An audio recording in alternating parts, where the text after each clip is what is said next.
తిరుపతి జిల్లా సూలూరుపేటలో పిల్లల ప్రాణాలు లెక్క చెయ్యని ఓ పేరు మోసిన విద్యాసంస్థ. ఓ పక్క కాళంగి నది. ఎప్పుడూ ఇక్కడ ఈ నదిలో నీరు ప్రవహిస్తూనే ఉంటుంది. ఎంతోమంది పిల్లలు, పెద్దలు నదిలో ఈతకు వెళ్లి తిరిగి రాకుండా పోయారు. ఇక్కడ ఎన్నో హెచ్చరిక బోర్డులు కూడా పోలీసులు పెట్టారు. ఇంత తెలిసినా కూడా నదికి కొద్దిపాటి దూరంలో స్కూల్ ఏర్పాటు చేయడం పట్టణ ప్రజలకు భయం కలిగిస్తోంది. ఏమాత్రం చిన్నపిల్లలు ఆడుకుంటూ అలా వస్తే ఇక పరిస్థితి ఏంటి? మళ్లీ తిరిగి తల్లిదండ్రులకు వారిని తీసుకుని రాగలమా అనే విధంగా ఇక్కడ స్కూల్ పరిస్థితి. వెనక నొయ్యి ముందు గొయ్యిలా ఉంది. ఓ పక్క కాళంగి నది ఉంటే మరోపక్క 33/11 kV విద్యుత్ సబ్స్టేషన్ ఉంది. ఇక్కడ ఎలాంటి షార్ట్ సర్క్యూట్ జరిగినా ప్రమాదాన్ని మాత్రం అస్సలు అంచనా వెయ్యలేం.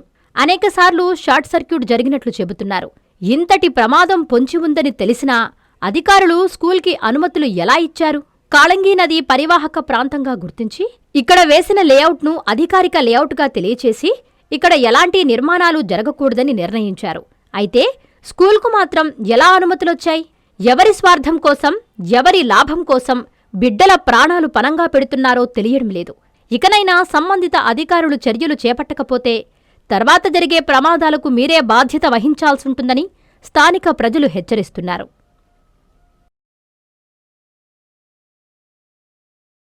నారాయణ మాతృసేవా పథకం అమ్మతనానికి కమ్మనైన పథకం. సుమారు 1500 విలువగల నారాయణ బీబీ హెల్త్ కిట్ ఉచితం. అవుట్ పేషెంట్స్ కు ప్రతి నెల డాక్టర్ ఫీజు ఉచితం. అల్ట్రాసౌండ్ స్కానింగ్ ఉచితం. గర్భిణీ స్త్రీలు కాన్పు కోసం కానీ ఇతర అవసరమై హాస్పిటల్లో చేరినప్పుడు బెడ్ ఛార్జీలు ఉచితం. ప్రాథమిక వైద్య పరీక్షలు ఉచితం. మందులు ఉచితం. బ్లడ్ బ్యాంక్ నందు అవసరమైన వారికి రక్తం ఉచితం.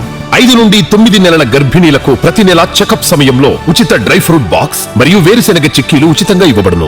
బిడ్డ పోషణ నిమిత్తం తల్లికి 3000 రూపాయల నగదు అందించబడును. కాన్పు కోసం అంబులెన్స్ ఉచిత పికప్ సదుపాయం కలదు. నెల్లూరు నగర పరిధిలో నారాయణ మాతృసేవా పథకం, నెల్లూరు.